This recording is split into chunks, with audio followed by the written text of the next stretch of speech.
ज्ञान निकेतन educational care channel में स्वागत है। जैसा कि स्टूडेंट आपको पता है कि कल आपका मेंसुरेशन चैप्टर पढ़ाई हुआ था क्लास 7 और 8 के लिए, ठीक है। उसमें मतलब पार्ट 1 करके एक वीडियो आपका अपलोड हुआ था। उस वीडियो में रेक्टेंगल का सारा फॉर्मूला लिखवा दिया गया था, ठीक है स्टूडेंट।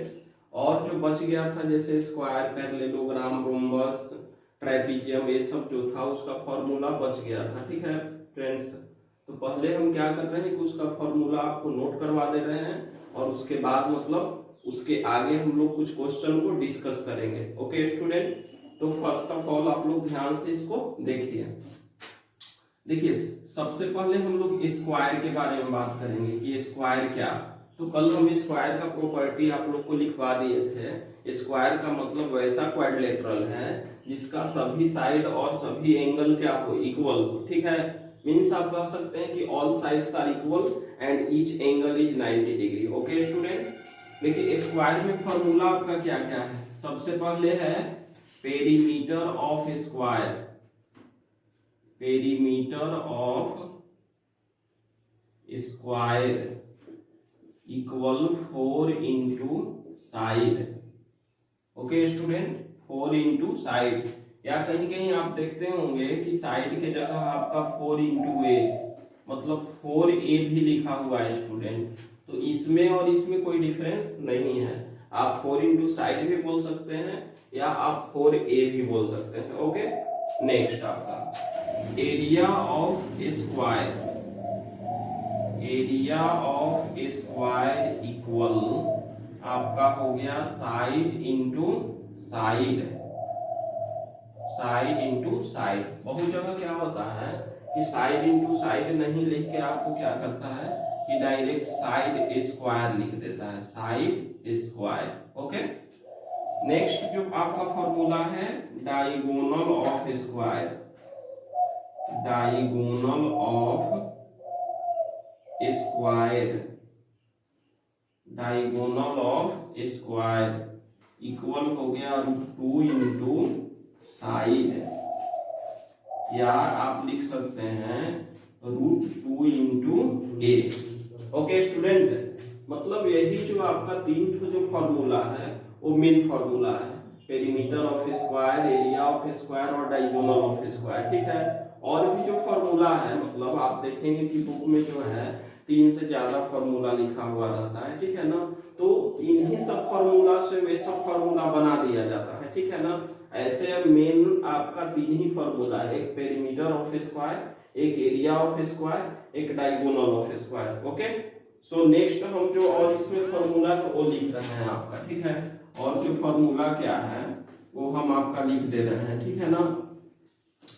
बस आप लोग का काम क्या है कि वो फॉर्मूला को याद कर लेना है और याद करके आपके बुक में बहुत सारा क्वेश्चन है, ठीक है। आप अपने बुक में मेंसुरेशन चैप्टर निकालिएगा और उस चैप्टर में फर्स्ट एक्सरसाइज में हम जो फॉर्मूला लिखवाए हैं उससे क्वेश्चन बनाने का कोशिश कीजिएगा, ठीक है। दूसरा चीज है कि व्हाट्सएप पर आपका ग्रुप बनाया हुआ है, उस ग्रुप में जो है स्पेशली ज्ञान निकेतन के बॉयज के लिए जो ग्रुप बनाया हो, उस ग्रुप में अगर आपको किसी तरह का कोई प्रॉब्लम हो, जैसे कोई मैथ नहीं आ रहा है, तो आप उसमें सेंड कीजिए, हम उधर से उसका कुछ आपको सॉल्यूशन बताएंगे। ओके स्टूडेंट, तो नेक्स्ट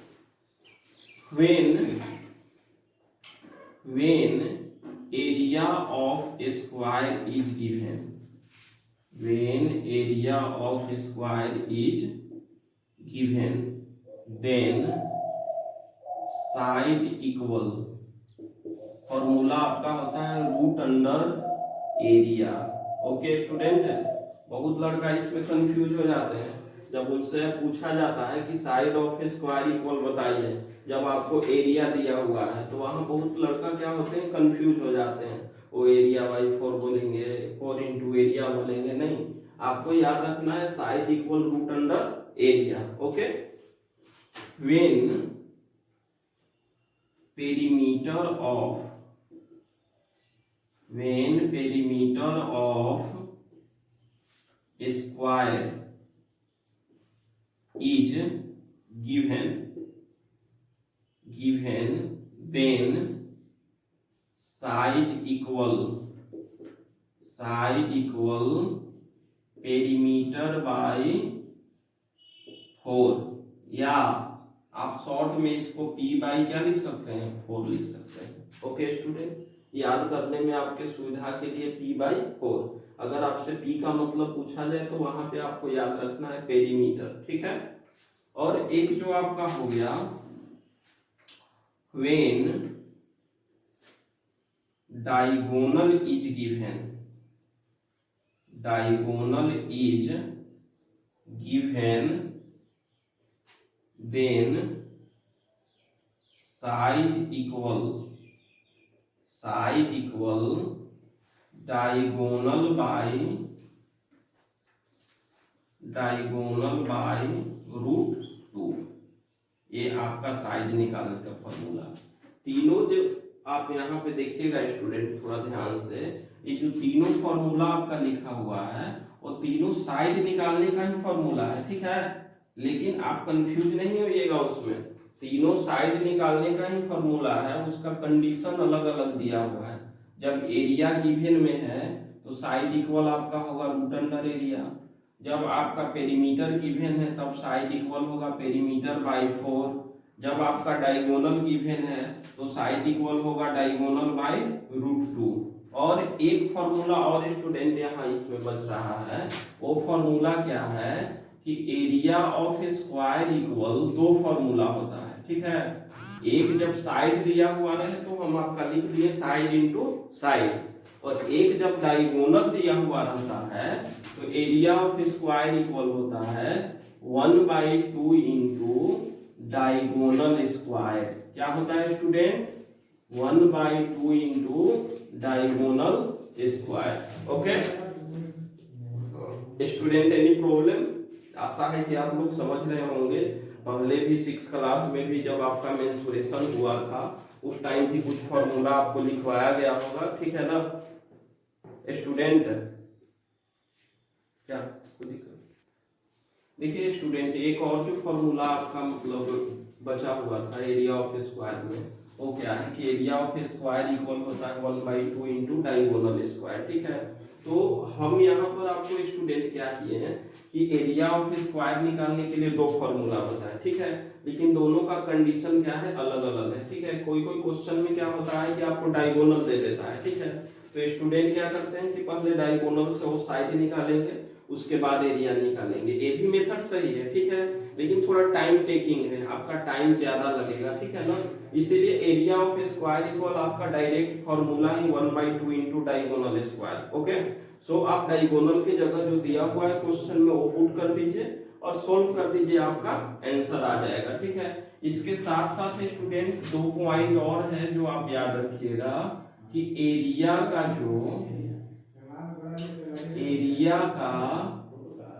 जो यूनिट होता है, ऐसा यूनिट कह सकते हैं, ठीक है ना, वो आपका होता है मीटर स्क्वायर या सेंटीमीटर स्क्वायर। बहुत स्टूडेंट इसमें गलत करते हैं, एरिया निकालेंगे, सपोज मान लीजिए कि उनका एरिया आया 10, अब इसके बाद यहाँ पे उसका यूनिट लिखने में कंफ्यूज हो जाएंगे, ठीक है, सेंटीमीटर लिख के छोड़ देंगे, इसलिए यूनिट में गलत होने पर उनका कुछ मार्क्स कट जाता है, ठीक है। तो आपको ध्यान देना है कि जो एरिया का मतलब ऐसा यूनिट हो गया वो मीटर स्क्वायर या सेंटीमीटर स्क्वायर, ओके। और जो पेरीमीटर है आपका, उसका जो एसआई यूनिट होता है, पेरीमीटर का एसआई यूनिट जो हो गया आपका वो मीटर या क्या होता है, सेंटीमीटर होता है स्टूडेंट। इसको भी आप लोग को याद रखना है, ठीक है स्टूडेंट। तो स्क्वायर का मतलब सारा फॉर्मूला हम यहाँ पे लिख दिए, अब कोई भी फॉर्मूला इसमें छूटा हुआ नहीं है। आप अपने कॉपी पे इसको एक नोट कर लीजिएगा और इसको याद कीजिएगा। नेक्स्ट जो है आपका, हम फॉर्मूला आपका लिखवा रहे हैं पैरेललोग्राम का, ठीक है स्टूडेंट। हम कल आप लोग को बोले थे कि जब भी मतलब वीडियो देखिएगा उस टाइम अपने साथ एक मतलब कॉपी और एक पेन लेके बैठिएगा, ताकि जो जो फॉर्मूला वीडियो में आपको बताया गया है उस फॉर्मूला को आप कॉपी पे नोट कर लीजिए। बहुत स्टूडेंट पहले भी लिखे हुए होंगे लेकिन उनके पास कॉपी उपलब्ध होगा या नहीं होगा, इसके लिए मतलब हम बोले थे कि आप क्या कीजिएगा कि एक न्यू कॉपी और पेन अपना ले लीजिएगा और मतलब जो जो फॉर्मूला लिखवाया जा रहा है उसको एक पेज पे नोट कर लीजिएगा, ठीक है। और उसको याद कीजिएगा, क्योंकि मेंसुरेशन ऐसा चैप्टर है उसमें कोई भी क्वेश्चन बनाने से पहले आपको फॉर्मूला जो है एकदम 100% याद कर लेना है, ठीक है। और जो फॉर्मूला है वो आप रट के याद नहीं कर सकते हैं। अगर आप फॉर्मूला को रट लेते हैं तो 2 दिन 3 दिन 4 दिन के बाद आप भूल जाइएगा, ठीक है। वो फॉर्मूला आप याद कीजिए और उसके बाद एक्सरसाइज आप बनाइए, ताकि मतलब आपका प्रैक्टिस हो जाए और फॉर्मूला भी आपको अच्छी तरह से क्या हो जाए, याद हो जाए। ओके, नेक्स्ट आपका है पैरेललोग्राम। पैरेललोग्राम, देखिए पैरेललोग्राम जो है इसमें आपका ज्यादा फॉर्मूला नहीं है, ठीक है। 4 या 5 तो फॉर्मूला है, वो आप देखिए। सबसे पहले है आपका area of parallelogram. Area of parallelogram equal आपका हो गया base into height. Base into height, आप इसको शॉर्ट में d इंटू एच भी लिख सकते हैं, ठीक है स्टूडेंट। फिर उसके बाद आपका हो गया perimeter of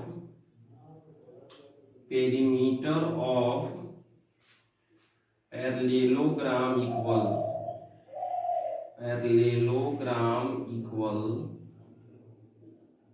2 into sum of adjacent side. Adjacent side के बारे में आप लोग स्टूडेंट पढ़ चुके हैं, ठीक है, कि एडजेसेंट साइड क्या होता है उसका आप लोग को पहले डिफिनीशन भी हम लिखवा चुके हैं, ठीक है ना।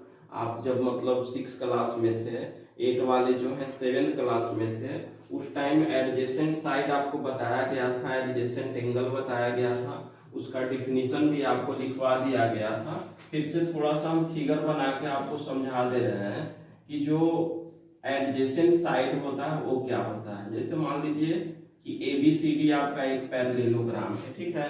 तो आपको यही याद रखना है कि 2 लगातार जो साइड आएगा, ठीक है ना, उसको एडजेसेंट साइड बोलेंगे। तो 2 लगातार साइड आप देखिए, एक आपका AB हो गया और BC, ये दोनों क्या हो गया एडजेसेंट साइड। BC और CD ये दोनों क्या हो गया एडजेसेंट साइड। एक BA और AD क्या हो गया एडजेसेंट साइड। मतलब आपको केवल इतना ही ध्यान देना है, ठीक है, कि जो लगातार रहना चाहिए, उसके बीच कोई गैपिंग नहीं होना चाहिए, ठीक है ना, वो आपका एडजेसेंट साइड हो गया। और एक आप पढ़े थे एडजेसेंट एंगल। एडजेसेंट साइड का ऐसे एडजेसेंट एंगल जो है उसका मतलब हम लोग डिफिनीशन पढ़े हैं कि वैसा 2 एंगल, ठीक है, जिसमें कम से कम एक साइड कॉमन हो और जिसका मतलब वर्टेक्स क्या हो, सेम हो। इस तरह का आपको फिगर ऐसा आपको बताया गया था ABCO। तो ABO जो है, ABO और एंगल OBC ये दोनों एडजेसेंट एंगल है। इसका रीजन क्या है कि दोनों का जो वर्टेक्स है वो क्या है, सेम है। वर्टेक्स मतलब होता है बीच वाला, ये बीच में क्या आपका आया है B, इसका भी बीच में क्या है B, यानी दोनों का वर्टेक्स क्या है, सेम है। उसके बाद एक चीज और है कि दोनों में कम से कम एक साइड क्या होना चाहिए, कॉमन होना चाहिए। तो आप देखिए दोनों में OB, इसमें भी OB आया है और इसमें भी OB आया है, यानी ये आपका क्या हो गया एडजेसेंट एंगल हो गया, ठीक है। जब आपको क्वाड्रिलेटरल में पूछेगा, मतलब पैरेललोग्राम में पूछ रहा है आपको एडजेसेंट एंगल, तो आप केवल 2 लगातार एंगल को बता दीजिएगा एडजेसेंट एंगल। जैसे आपका हो गया एंगल B और एंगल C एडजेसेंट एंगल है, एंगल C और एंगल D एडजेसेंट एंगल है, एंगल A और एंगल D एडजेसेंट एंगल है, एंगल A और एंगल B क्या है, एडजेसेंट एंगल है। ओके स्टूडेंट, फिर से हम लोग जो फॉर्मूला लिख रहे थे वहां पे हम फिर से स्टार्ट करते हैं लिखने के लिए। इसमें जो टर्म आपका आया था एडजेसेंट साइड, वही थोड़ा सा हम एक फिगर खींच के आपको समझा दिए, ठीक है ना स्टूडेंट।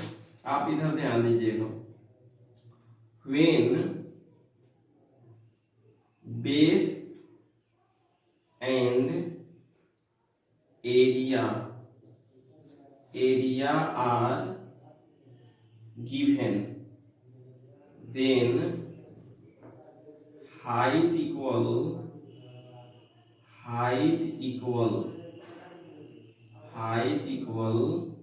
area by base. मतलब देखिए स्टूडेंट, यहाँ थोड़ा सा समझना है कि जैसे एरिया ऑफ पैरेललोग्राम दिया हुआ है और इक्वल क्या है आपका बेस इंटू हाइट, मतलब इसमें तीन ठो टर्म दिया हुआ है आपका। एक है एरिया ऑफ पैरेललोग्राम, एक है आपका बेस और एक है आपका हाइट। इसमें तीन ठो टर्म हुआ। ये तीन ठो टर्म में से कोई दो ठो टर्म आपको दिया हुआ रहेगा और थर्ड क्या रहेगा, निकालना रहेगा। जैसे आपको देखिए हम लिखें कि व्हेन बेस एंड एरिया, मतलब दो टर्म आपका दे दिया और थर्ड आपको हाइट निकालना है। तो हाइट इक्वल क्या हो गया, area by base. Okay student, next जो फॉर्मूला आपका हो गया वो फॉर्मूला आप लोग ध्यान दीजिए। When area and height are given, then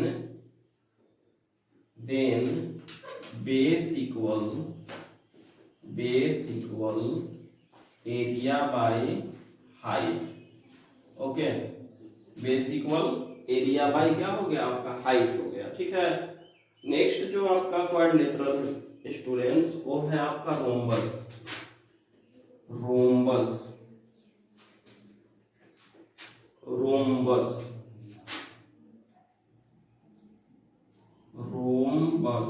ठीक है, रोम्बस क्या है, जैसे देखिए रोम्बस का प्रॉपर्टी आप लोग पढ़े थे। ठीक है, रोम्बस का प्रॉपर्टी क्या पढ़े थे कि वैसा क्वाड्रिलेटरल जिसका सभी साइड क्या होता है, इक्वल होता है। ठीक है, लेकिन उसका जो एंगल है वो इक्वल नहीं होता है। जैसे हम कल ही आपको बताए थे कि रोम्बस और स्क्वायर में क्या होता है कि डिफरेंस है। डिफरेंस क्या है कि जो रोम्बस का मतलब सब साइड इक्वल होता है लेकिन इसका सब एंगल इक्वल नहीं होता है, जबकि स्क्वायर में सारा साइड और एंगल क्या होता है, इक्वल होता है। ठीक है, तो ये रोम्बस है। रोम्बस का कल प्रॉपर्टी हम बता दिए थे, आज हम उसका फॉर्मूला लिखवा रहे हैं। फॉर्मूला आपका क्या है कि एरिया ऑफ रोम्बस इक्वल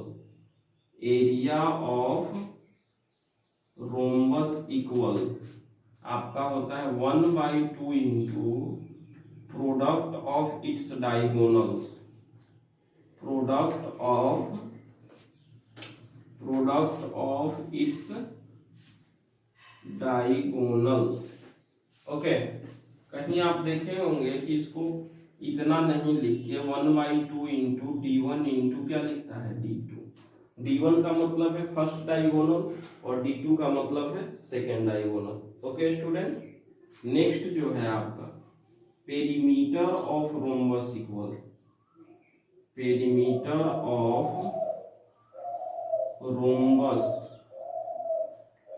आपका हो गया 4 इंटू साइड। एक इसमें थोड़ा सा आप लोग ध्यान दीजिएगा, कहीं कहीं आप देखते हैं कि एरिया ऑफ रोम्बस इक्वल लिखा हुआ रहता है बेस इंटू हाइट। वहां पे स्टूडेंट क्या हो जाते हैं, कंफ्यूज हो जाते हैं। वो कहते हैं कि सर एरिया ऑफ रोम्बस का फॉर्मूला है 1/2 इंटू प्रोडक्ट ऑफ डायगोनल्स, लिखा हुआ है बेस इंटू हाइट। इसका रीजन क्या है स्टूडेंट, जैसे एरिया ऑफ रोम्बस इक्वल आपका एक फॉर्मूला हम लिखे थे student 1/2 into D1 into D2 लिखे थे ना। और एक आपका लिखे हैं area of rhombus equal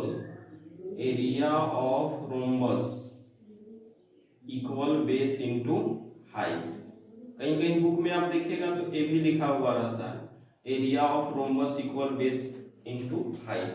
student वहां कंफ्यूज हो जाते हैं। स्टूडेंट को लगता है कि सर आप बताएं कि area of rhombus equal 1/2 into D1 into D2, यहाँ लिखा हुआ है बेस इंटू हाइट। तो देखिए स्टूडेंट, ये बेस इंटू हाइट लिखने का रीजन है। रीजन क्या है स्टूडेंट कि ए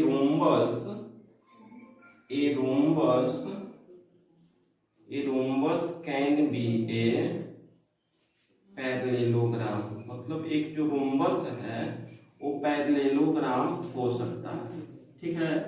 ठीक है ना, क्योंकि मतलब रोम्बस का जो पैरेललोग्राम का जो प्रॉपर्टी है, पैरेललोग्राम का जो प्रॉपर्टी है उसको रोम्बस फॉलो करता है।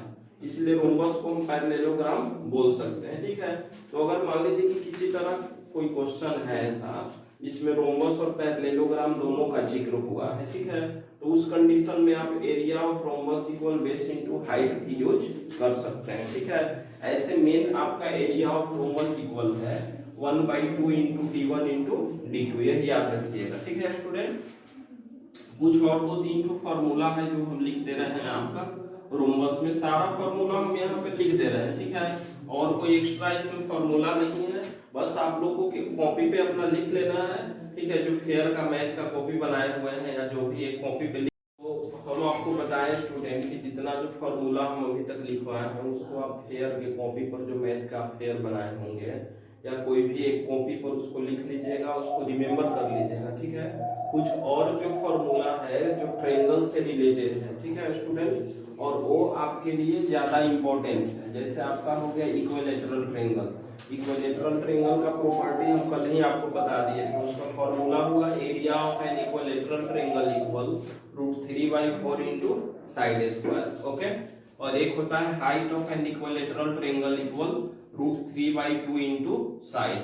अगर 7th क्लास तक इतना फॉर्मूला अगर आप लोग रिमेम्बर कर लिए हैं तो हमको नहीं लगता है कि इससे ज्यादा यूज है आपका 7th क्लास में। ठीक है, 8th क्लास में एक और आपका आ जाता है हीरोन्स फॉर्मूला, जिसको बोलते हैं हीरोन्स फॉर्मूला, इसको बोलते हैं हीरोन्स फॉर्मूला। इसका भी यूज क्या किया जाता है कि ट्रायंगल के एरिया निकालने के लिए किया जाता है। ठीक है ना, इसके द्वारा हम कोई भी ट्रायंगल का एरिया निकाल सकते हैं। ठीक है, लेकिन मेनली जो है हम लोग इसके द्वारा isosceles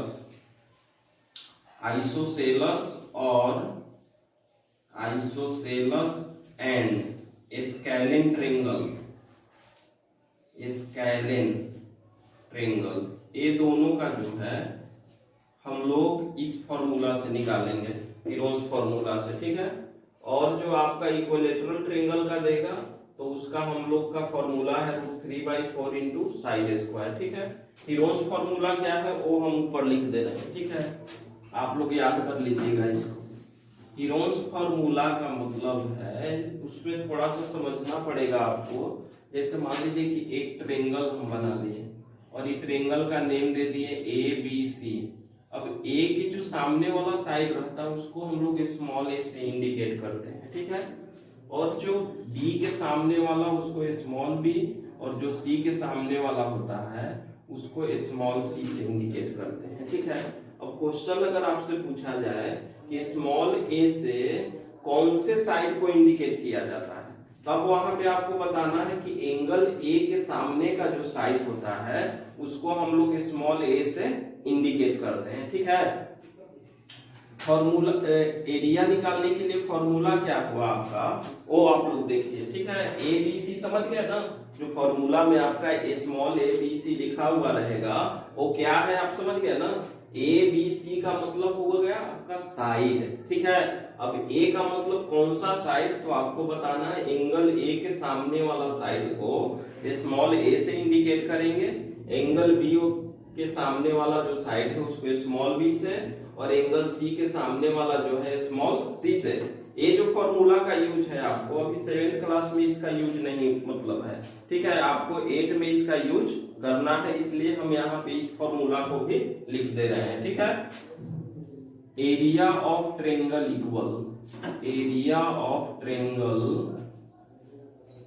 equal root under s into s minus a into s minus b into s minus c। ठीक है, where s equal a plus b plus c by 2। s का मतलब है सेमी पेरीमीटर मतलब पेरीमीटर का हाफ, सेमी पेरीमीटर, जहां भी semi लग जाता है इसका मतलब वो क्या हो जाता है, आधा हो जाता है। ठीक है ना, तो ये आपका फिर हीरोन्स फॉर्मूला हो गया स्टूडेंट्स। ठीक है ना, इसको भी आप लोग नोट कर लीजिएगा। और इसके बाद जो है एक और फॉर्मूला आपका बचा हुआ है area of triangle 1/2 into base into height. इससे ज्यादा है कि राइट एंगल ट्रेंगल अगर आपको देगा तो उसमें बेस और हाइट दिया हुआ रहता है और उसका मतलब एरिया निकालना रहेगा तो 1/2 इंटू बेस इंटू हाइट। तो इतना ही आपका मेंसुरेशन में फॉर्मूला पढ़ना है स्टूडेंट, ठीक है। ये मतलब टोटल आपका फॉर्मूला हम लिख दिए, ठीक है। और आपको क्या करना है कि फॉर्मूला आप अपने कॉपी पे नोट कर लीजिए और उसको याद कर लीजिए और कल से जो है आपका या नेक्स्ट वीडियो जो अपलोड किया जाएगा लीजिए और कल से जो है आपका या नेक्स्ट वीडियो जो अपलोड किया जाएगा उसमें जो इम्पोर्टेंट क्वेश्चन है उसका डिस्कस किया जाएगा, उसका मतलब बनाने का तरीका आपको बताया जाएगा कैसे बनाना है, ठीक है स्टूडेंट। So thanks.